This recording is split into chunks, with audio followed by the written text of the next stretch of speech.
నమస్తే. ఎన్నో ఆధ్యాత్మిక కార్యక్రమాలు నిరంతరం మన ఛానల్‌లో కొనసాగుతూ ఉంటాయి. మీ నుంచి కూడా చాలా మంచి స్పందన లభిస్తూ ఉంది. అందులో భాగంగా ధర్మ సందేహాల రూపంలో చాలా విషయాల్ని మనకి వివరించటానికి ఈరోజు మనతో పాటు ఉన్నారు. మనందరికీ సుపరిచితులు, ప్రముఖ జ్యోతిష్య, వాస్తు పండితులు బ్రహ్మశ్రీ డాక్టర్ నాయకంటి మల్లికార్జున శర్మ గారు. కొన్ని ధర్మ సందేహాల రూపంలో అడిగే ప్రయత్నం చేస్తాను. వీడియోస్ ఎక్కడా స్కిప్ చేయకండి. ఏవైనా డౌట్స్ ఉంటే కామెంట్ బాక్స్‌లో తెలియచేయండి. గురువుగారిని కలవాలి అనుకుంటే స్క్రీన్ మీద కనపడే నెంబర్‌కి కాల్ చేయండి. గురుగారు నమస్కారం అండి. నమస్కారం అమ్మా. గురువుగారు, మరో ధర్మ సందేహం ఏమిటంటే, మామూలుగా ఇంట్లో భర్త చనిపోతే అమ్మాయిలు కొన్ని రోజులు 3 నెలల వరకు వెళ్ళకూడదని, బయటికి వెళ్ళకూడదని, లేదా గుళ్ళో నిద్ర చేసే వరకు వెళ్ళకూడదని రకరకాల సంప్రదాయాలు మనం వింటూ ఉంటాం. అవునండి. అసలు ఎన్ని రోజులు బయటికి వెళ్ళకూడదు? వేరే ఇంటికి ఎన్ని రోజులు వెళ్ళకూడదు? దానికి గల కారణాలేమిటి చెప్పండి?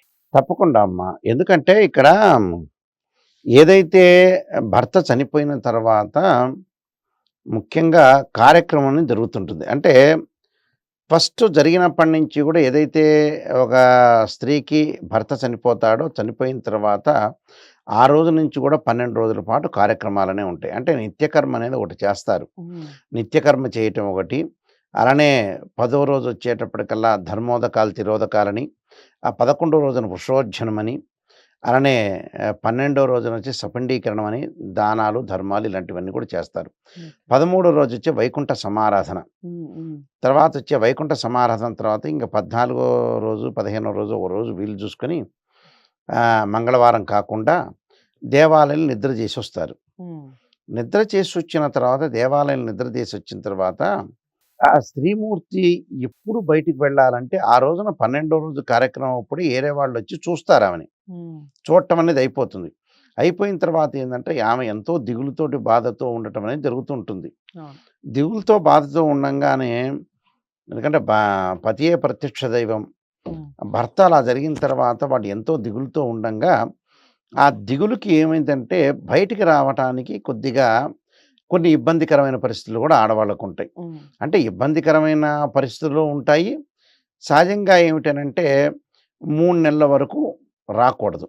హ్మ్. అంటే 3 మంత్స్ వరకు మినిమంగా ఉంటుంది. నేను ఓకే. రాకూడదంటే బయటకి అత్యవసర పరిస్థితుల్లో రావచ్చు. ఇప్పుడు ఈ కాలంలో మారిపోయింది. నెల రోజులు కాంగానే కూడా బయటికి ఏదో కూరగాయలు కొనటానికో, రకరకాల వాళ్ళ యొక్క అవసరాలకో జాబ్ వాళ్ళు కూడా జాబ్ రావచ్చు. హోల్డర్స్ గాని ఇలాంటి హ్మ్. వాళ్ళందరూ రాకుండా ఉండరు కదా! హ్మ్. కానీ మినిమమ్ వచ్చేటప్పుడు 1 మంత్ 21 డేస్ కంపల్సరీ. ఓకే. రాకుండా ఉండటం అనేది మంచిది. హ్మ్. అంటే ఎందుకు రాకూడదు?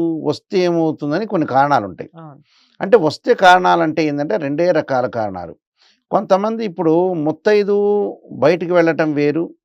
భర్త లేని వాళ్ళు బొట్టు అనేది తీసేస్తారు కాబట్టి కొంతమందికేందంటే ఆలోచన ఏందంటే ఆమె ఎదురొచ్చింది అని ఆలోచన చేసేవాళ్ళు కూడా చాలామందుంటారు. అవును. అందులో ఇంకోటేందంటే ఆమె ఏరే వాళ్ళని చూసి కూడా బాధపడుతూ ఉంటుంది. హ్మ్. ఇప్పుడు ఈ లోపల మంగళసూత్రం తీసేస్తుంది, మెట్టెలు తీసేస్తారు. అవును. బయట వాళ్ళకి మంగళసూత్రం ఉంటుంది, మెట్టెలు ఉంటుంది. చక్కగా బొట్టు హ్మ్. పెట్టుకుంటారు, పూలు పెట్టుకుంటారు. వాళ్ళని చూడంగానే ఏమో దుఃఖం కలుగుతుంది ముందు. హ్మ్. హ్మ్. అయ్యో! దుఃఖం కలుగుతుంది. ఎందుకంటే ఏదైనా సరే ముత్తైదు అనేది చాలా ముఖ్యమైనది కాబట్టి హ్మ్. అదే 80 ఏళ్ళకో, 70 ఏళ్ళకో అయితే మామూలుగానే ఉంటుందది. వయసు ఇంకా వయసు రీత్యా జరిగింది భర్తకనుకుంటారు. కానీ కొంతమంది చిన్న వయసులో ఆడపిల్లలకు జరిగిన తర్వాత బయటికి రాలేరు. హ్మ్. వాళ్ళ దిగులు, సాంప్రదాయం అలాంటివన్నీ గూడా ఉంటాయి కాబట్టి తొందరగా ఎవరేమని అనుకుంటారేమో! ఇప్పుడు పేరంటాలు జరుగుతుంటాయి. ఇప్పుడు లేవు గానీ, ఇప్పుడు మారిపోయినాయి అంతా గూడా. అవును. ఇప్పుడు అన్నీ మారిపోయినాయి అసలు. హ్మ్. బొమ్మల కొలువులు పెట్టేవాళ్ళు, పేరంటాలు అవునవును. రకరకాలుండేవి. హ్మ్. ఇప్పుడు అలాంటి సందర్భాల్లో కూడా పాత రోజుల్లో బొట్టు పెట్టాలంటే ఆలోచన చేసేవాళ్ళు. రైట్. ఒక వెడ్డింగ్ కార్డ్ ఇంటికెళ్ళాలి. హ్మ్. ఎళ్ళిన తర్వాత బొట్టు పెట్టలేకపోతారు. చిన్న వాళ్ళకి పెట్టలేకపోతారు. హ్మ్. ఇలాంటివన్నీ గూడా ఉన్నాయి. హ్మ్. అయితే ఏందంటే సాంప్రదాయం ప్రకారం సాంప్రదాయం అనేది కొంత మారింది. హ్మ్. అలాంటి ఆలోచనలు ఆడవాళ్ళు కూడా చేయకూడదు.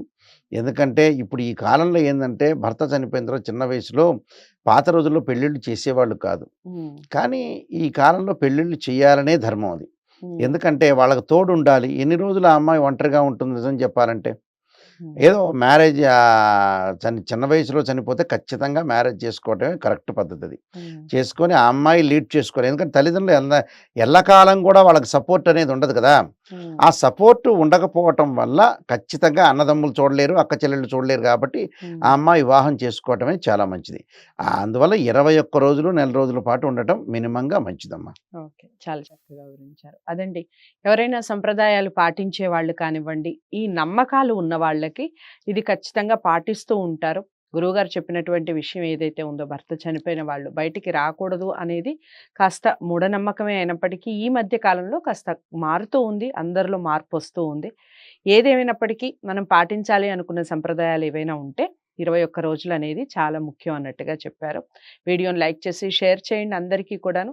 ఛానల్‌ని సబ్స్క్రైబ్ చేసుకోండి. ఇంకా ఏమైనా డౌట్స్ ఉంటే కామెంట్ బాక్స్‌లో తెలియజేయండి. గురువుగారినే కలవాలి అనుకుంటే స్క్రీన్ మీద కనపడే నంబర్‌కి కాల్ చేయండి.